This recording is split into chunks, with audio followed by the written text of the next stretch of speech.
ครอบครัวลุงคำปิวแสงสุริยะมีรายรับจากการเฮ็ดการเกษตรแบบผสมผสานเฉลี่ยปีหนึ่งบ่ต่ำกว่า30ล้านกีบ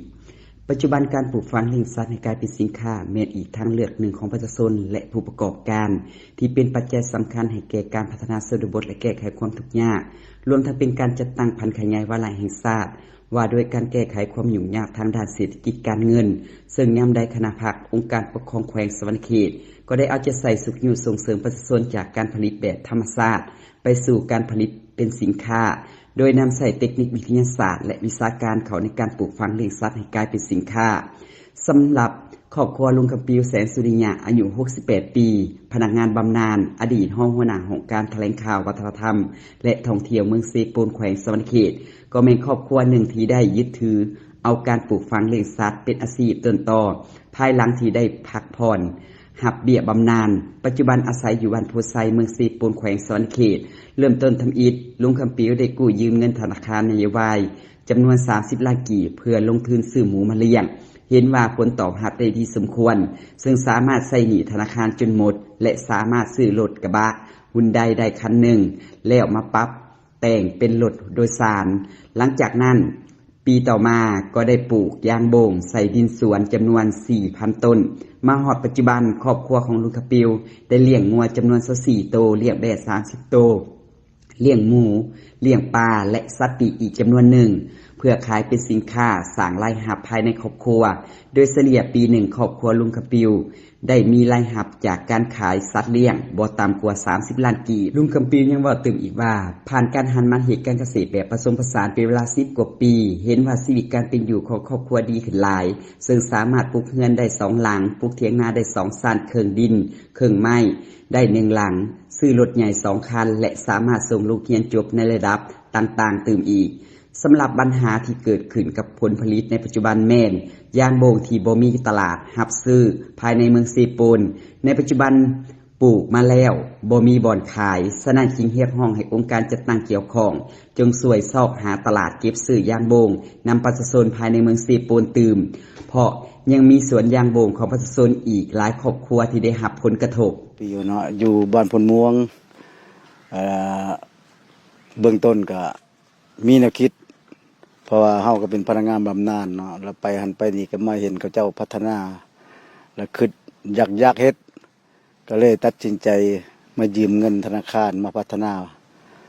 ปลูกยางบวงแล้วก็เฮ็ดน้องปลาเฮ็ดหน้านะเลี้ยงแบะเลี้ยงงัวอะไรอย่างเบื้องต้นก็ทุกข์ยากนะเพราะว่ายุคนั้นก็บ่มีเฮือนบ่มีซ่านเลยก็เลยตัดสินใจหมู่ให้คำเห็นว่าไปยืมเงินธนาคารมาพัฒนานะเพราะว่าดอกเบี้ยเวลานั้นก็มันก็บ่แพงปานใดเนาะของธนาคารนโยบายนะมีแต่ 7% ก็เลยตัดสินใจยืมแต่95ว่าเรายืมมาเลี้ยงหมูยืมเลี้ยงหมูก็ยืมปีนึงส่ง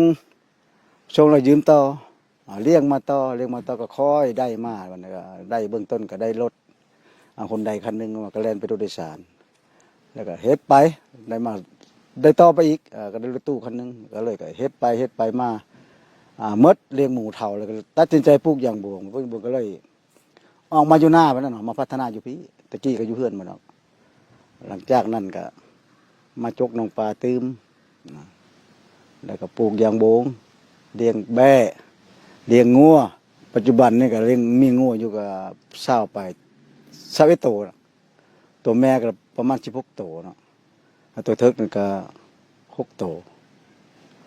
งู24ตัวเนาะแบะเนี่ยประมาณ30แต่ตัวเทิกเนี่ยประมาณอยู่3-4ตัวนะพ่อแม่ละหลายส่วนหลายเพราะว่าตัวเทิกเฮาก็จะขายออกเนาะเพราะว่าแบะเนี่ยมันเลี้ยงง่ายขายก็ง่าย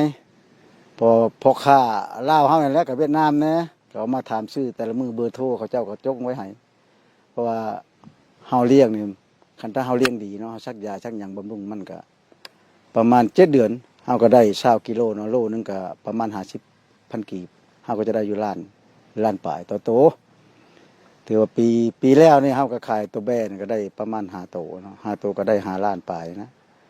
แล้วงัวนี่ก็ปีแรกนี่ก็ให้ประมาณ5โตนะตัวทึกนะปลาโตก็เฮาใหญ่หลายก็บ่ได้ขายเนาะเพราะว่าน้อยหลายก็ขายยากก็เสียดายใหญ่หลายก็ยากๆนิดนึงประมาณ3-4ล้านต่อโต ในขายแต่ละปีแต่ละปีเพราะว่าดำเนินแต่เบื้องต้นคือว่าแล้วแต่95ประมาณดีเริ่มแต่เริ่มก่อนหันก็บ่ทันใหญ่ดอกพอมายืมเงินธนาคารนโยบายนะแต่เริ่มต้น95มาพอก็ค่อยเฮ็ดขึ้นได้ขึ้นก็ใหญ่ขึ้นนั่นแหละเพราะว่าเอาเฮ็ดอันนี้บ่ไหวคือการค้าดอกเพราะว่ากสิกรรมนั้นมันจะค่อยได้ไปการค้ามันจะไวกว่านี้เนาะอันนั้นข้าพเจ้าก็เลยคิดว่าโอ้เลยตัดสินใจเอานำพาลูกพาหลานนะสร้างนะคิดให้ลูกหลานอยากเฮ็ดว่าจะไปเดี๋ยวนี้ก็นำพาลูก